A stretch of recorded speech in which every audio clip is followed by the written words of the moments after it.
E se eu te dissesse que a nossa espécie nasceu para atrair a gravidade e que eu fui o primeiro a fazê-lo de propósito? Hoje você vai atravessar comigo um conflito que não teve trincheiras nem cidades sitiadas, teve vento solar, poeira de cometa e silêncio. E no final, quando eu te contar a regra que quebrei numa mesa de negociação, a regra número 1 de todo diplomata, você vai entender por que, desde aquele dia, eu nunca mais consegui chamar um planeta de casa.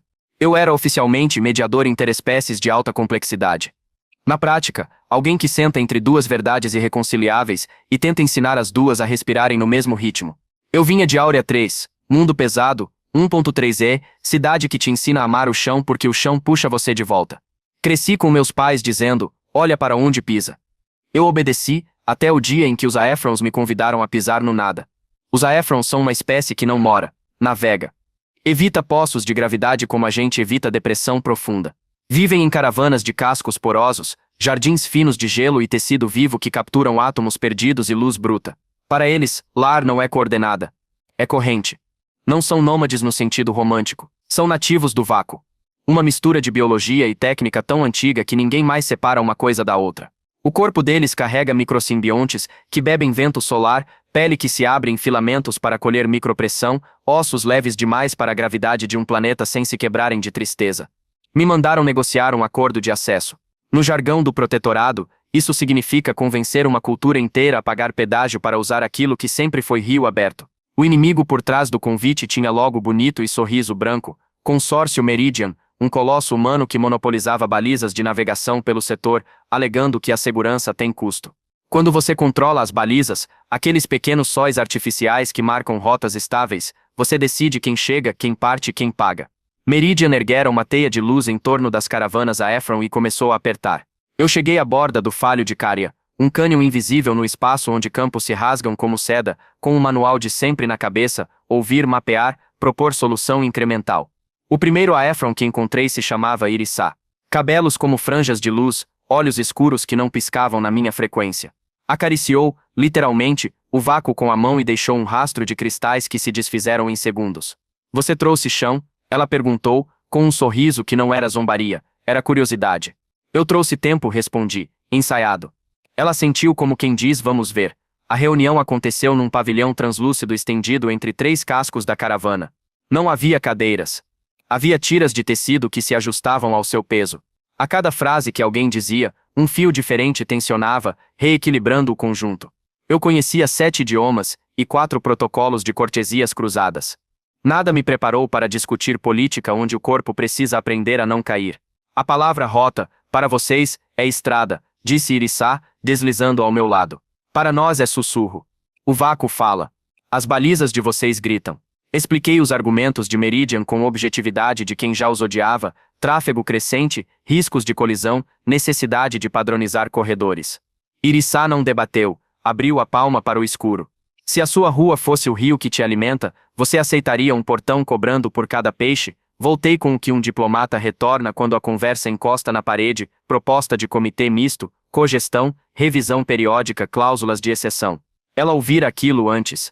Eu ouvi a paciência dela como quem ouve corda prestes a arrebentar. Caiu, o que vocês chamam de taxa, nós chamamos de fome adiada. A primeira escaramuça aconteceu 2 dias depois. Meridian aproximou 3 rebocadores blindados da caravana e emitiu um aviso público, corte temporário de luz de navegação para manutenção.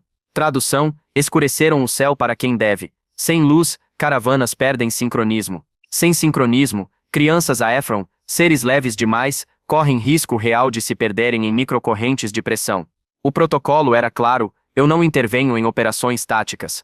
Eu falo até alguém me ouvir. Só que alguém me ensinou que existem fomes que não cabem em protocolo. Os Aefrons não dispararam mísseis, acenderam véus, parece poesia, mas foi técnica pura. Desenharam cortinas de gelo fino entre as caravanas, arrumadas em ângulos que reciclam fotões dispersos. Quando o céu artificial de Meridian apagou, o pavilhão Aefron brilhou com o que sobrou. Crianças ficaram coladas, como filhotes em lã. As plantas borda, que colhem íons, entraram em modo de hibernação em segundos.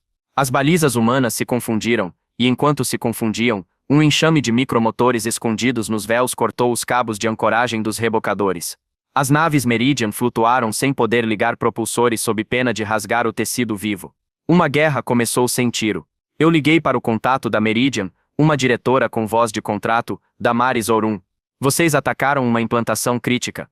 Ela disse, antes de eu dar bom dia. Vocês cobraram ar. Segurança. Fome. Controle. Corrente. Virou duelo de substantivos. Do outro lado, a corporativa anunciou que ativaria medidas escalonadas de resposta. Eu conhecia a linguagem. Era a antecâmara de vamos ensinar essa gente a obedecer. Irissá me levou ao ventre da caravana, um jardim sem terra, mosaico de membranas vivas onde condensam o que a maioria das espécies chama de impossível. As crianças a Efron brincavam de se amarrar em tiras de luz. Cada riso ali era um manifesto contra a gravidade. Eu registrei tudo, não para documentário institucional, mas para lembrar, mais tarde em noites que picam. Ela parou numa espécie de altar sem divindade, uma estrutura de cristal branco macerado que pareceu por um segundo respirar. Nós não somos contra planetas. Disse, como quem me poupa do erro fácil. Já tentamos morar em 3. As nossas juntas doem, os nossos pulmões entram em greve, e a nossa cabeça escurece. A gravidade constante nos adoece. Você sente falta do chão, nós sentimos falta do vento. O vento solar? Arrisquei. O nome pouco importa. O que importa é que ele existe, e nós existimos bem nele. Vocês nos chamaram de selvagens do vácuo, quando recuamos de colônias. Nós nos chamamos de vivos, eu devia ter me calado. Em vez disso, perguntei, por que você me chamou de trazer chão? O que isso significa?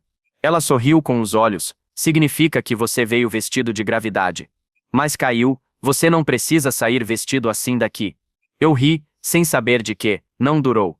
Os rebocadores de Meridian voltaram com escolta e com uma arma que não era bem arma, teias de plasma de baixa intensidade lançadas como redes de pesca. Elas não matam ninguém.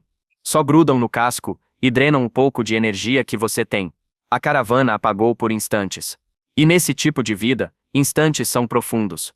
A notícia se espalhou pela constelação em minutos. Começou a chegar gente, curiosos, comerciantes, ativistas de sofá em naves caras, mercenários discretos.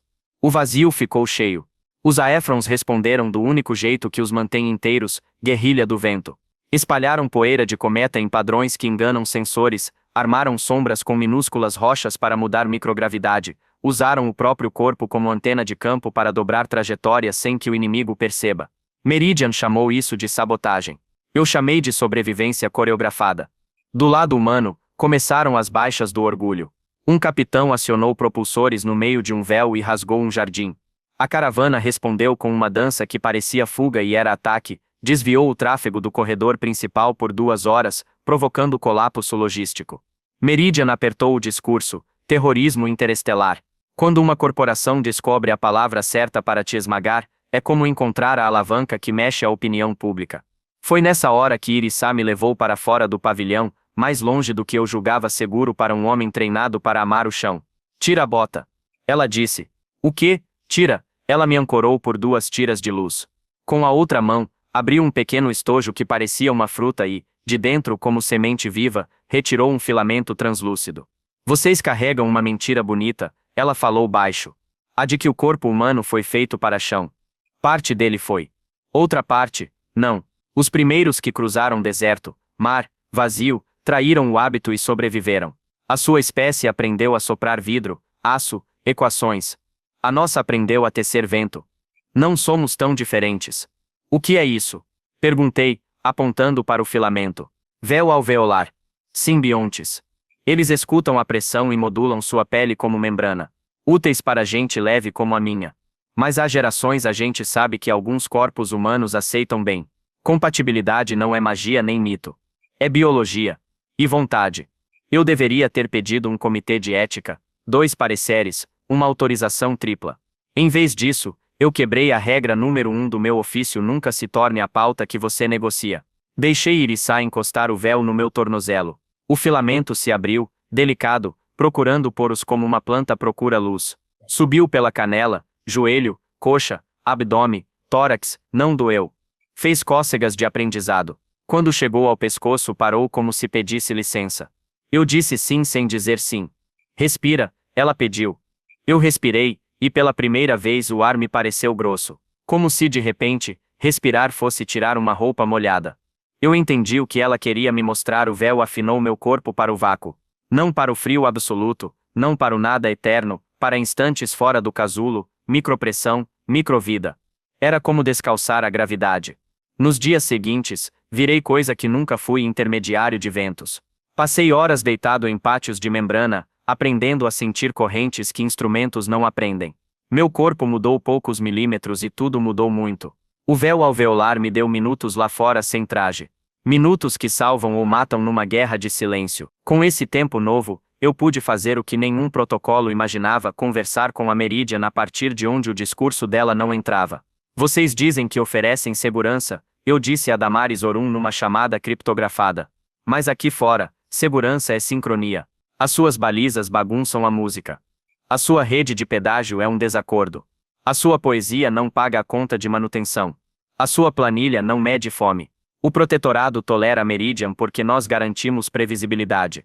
O resto é romantismo de vácuo. Havia um tempo em que se chamava de romantismo a ideia de abolir pedágio entre cidades. Havia um tempo em que diplomatas não usavam linguagem terrorista. O canal cortou, eu sabia onde aquilo ia dar. A Batalha de Miraou foi o primeiro desastre que ganhou nome. Meridian alinhou 6 navios de ancoragem com teias de plasma e novas balizas que berravam numa frequência que adormecia as membranas dos pavilhões a Efron. A caravana quase apagou de vez. Eu estava a meio comprimento de casco da borda, véu vibrando quando uma criança a Efron escorregou da tira de luz e começou a girar devagar sem rumo. 15 segundos ali é uma eternidade. Eu não pensei, saltei. Quem salta para o vácuo sem traje aprende rápido a diferença entre ideia e corpo. O frio morde como bicho que não sabe onde parar. O véu alveolar contraiu, virou segunda pele e regulou. Eu alcancei a menina com pontas dos dedos, amarrei a tira ao pulso, puxei. Quando deitei de volta no pavilhão tremendo como aço fino, ela riu com a cara toda. Todo mundo que viu entendeu a mesma coisa na hora. Eu não era mais humano visitante. Eu era uma ponte. Guerra gosta de símbolos. Meridian adorou o meu. Seus advogados me transformaram em argumento, diplomata capturado por culto nômade, vítima de biotecnologia irregular, incapaz de atuar com neutralidade. O protetorado me chamou para realinhamento de conduta. Em outras palavras, volta para a gravidade ou não volta mais. Foi aí que a proposta chegou. Não com a forma de um papel. Com o cheiro de poeira de cometa.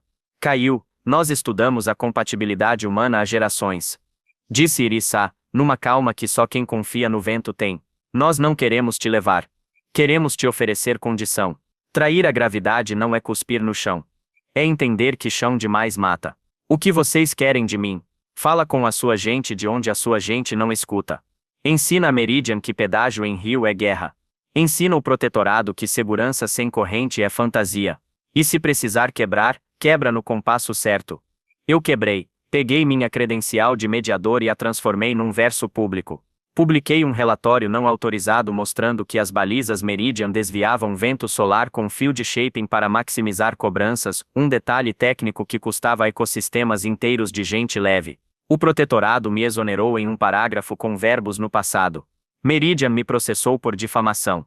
E os Aefrons me deram um novo nome: 7 ancoras, porque eu aprendi a me prender em 7 pontos de vento antes de abrir a mão. A guerra piorou antes de melhorar. E é assim que guerras acabam quando melhoram. Durante meses, lutamos sem palavras como quem reza. Os Aefrons explodiam redes sem matar tripulações, cortavam cabos em nós que pareciam artesanato, apagavam balizas para reacender a noite. Meridian respondeu capturando 2 caravanas inteiras e reeducando crianças leves para serviços planetários. Quando recebemos esse aviso, meu corpo entrou num modo antigo que a nossa espécie conhece bem, o de quem resolve com gesto e lida depois com palavra. A trégua do vento aconteceu no dia em que as balizas de Cária deviam trocar de fase. Meridian precisava desligá-las por 6 minutos para recalibrar. Se nós ocupássemos o céu nesse intervalo, não haveria justificativa para incendiar o vazio sem intenção de genocídio visível em todas as telas. O plano era simples como óleo em pedra: cobrir o setor com véus de luz caravana por caravana em ritmo de soltar e puxar, como pescadores da minha avó ensinavam no mar sépia. Faltava um detalhe: alguém tinha que falar gravidade com a Meridian de dentro da própria rede. Eu entalei o medo na garganta, amarrei 7 ancoragens no véu e atravessei a teia. Por segundos que não cabem em relógio, minha pele cantou. O plasma sussurrou mal. O véu alveolar respondeu doce. Do outro lado, o gabinete principal da baliza Cária 3 piscava painel de controle que só abre para sangue autorizado. Quem autorizou? Eu mesmo no dia em que ainda era segurança com custo. Eu não sabia se xingava o antigo eu ou agradecia. Troquei a fase. As balizas entraram em modo Rio Livre, deixam passar, registram, publicam. Sem pedágio. Sem contrato oculto. Sem como voltar atrás, sem admitir o que são. A teia inteira da Meridian brilhou por 3 minutos e 41 segundos como constelação honesta. Foi o suficiente para 32 caravanas atravessarem com suas crianças e seus jardins. Damares Orum abriu o canal geral com uma frieza que eu quis invejar. Vocês sabiam que é crime federal interferir em balizas? Vocês sabiam que é crime ancestral cercar rio? Ela não respondeu. O protetorado sim enviou observadores. Observadores, quando chegam tarde, viram historiadores com uniforme. Tudo o que eu precisava. O que veio depois foi menos épico e mais difícil. Tabelas. Reuniões. Leis. Os Aéfrons sentaram à mesa pavilhão na verdade e disseram o que precisavam dizer: rotas não são pedagiáveis, balizas não podem mexer no vento sem consulta, crianças leves não são moeda. Meridian veio com mais e os custos.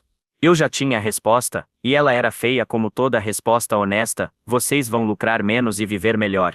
Eles chamaram de inaceitável. Eu chamei de início. O acordo que saiu dali ganhou nome digno: Carta das Correntes. O protetorado cedeu, não por iluminação, mas porque percebeu que a opinião, e o vento, tinha virado. As balizas do setor agora publicam suas métricas em tempo real, em alfabeto de 15 espécies. Taxas passaram a existir sim, ninguém aqui se fez de conto de fadas, mas como contribuição voluntária para a manutenção, com teto, com veto, com inspeção Aéfron. Meridian gritou, inviável por meses. Os acionistas acostumam com o vento quando o vento promete não matar, e eu não voltei para a Áurea 3. Você pode chamar isso de deserção. Eu chamo de mudança de casa. O véu alveolar continua comigo, agora parte de mim. Não ando descalço só por metáfora. Aprendi a ancorar meu corpo em 7 pontos que nenhum mapa ensina. Quando penso no chão, fico grato. Quando penso no vento, fico vivo. Lembra da regra que eu te prometi revelar, a que eu quebrei? Regra número 1 do meu ofício: nunca se torne a pauta que você negocia. Seja ponte, não seja estrada. Seja vidro, não seja água. Eu quebrei, virei corrente. E foi assim que eu parei uma guerra que não tinha onde pousar. Aquilo que me tiraram, a neutralidade, era o preço para ganhar o que faltava: o direito de falar com o corpo inteiro. Talvez você me pergunte, e a compatibilidade genética? E se a minha espécie resolver trair a gravidade em massa? Os Aéfrons não recrutam. Convidam. O véu alveolar não é uniforme. É convite. Alguns humanos aceitam e viram gente do vento. Outros visitam e voltam. Não existe solução única para uma espécie inteira. O que existe é honestidade nova. Não somos da terra ou do céu. Somos da água em mudança. A gravidade é casa e prisão. O vento é lar e risco. O que te mantém vivo hoje pode te afogar amanhã. Aprender a trair, com respeito, é só outro nome para evoluir. Se essa história bateu no seu peito como bateu no meu, me diz: você tiraria a bota? Você tentaria viver minutos fora do que te ensinou a ficar? Você deixaria seu corpo aprender outra língua que não o peso? Curte esse vídeo agora, isso ajuda o algoritmo a soltar as balizas e levar essa conversa mais longe. Se inscreve no canal para a gente continuar desatando nós que prendem mundos inteiros. Deixa nos comentários qual foi o seu pedágio mais absurdo, aquele preço invisível que te cobraram para atravessar uma parte da sua vida, e como você pensa em abrir caminho sem rasgar o jardim. E compartilha com quem você sabe que carrega gravidade demais nas costas.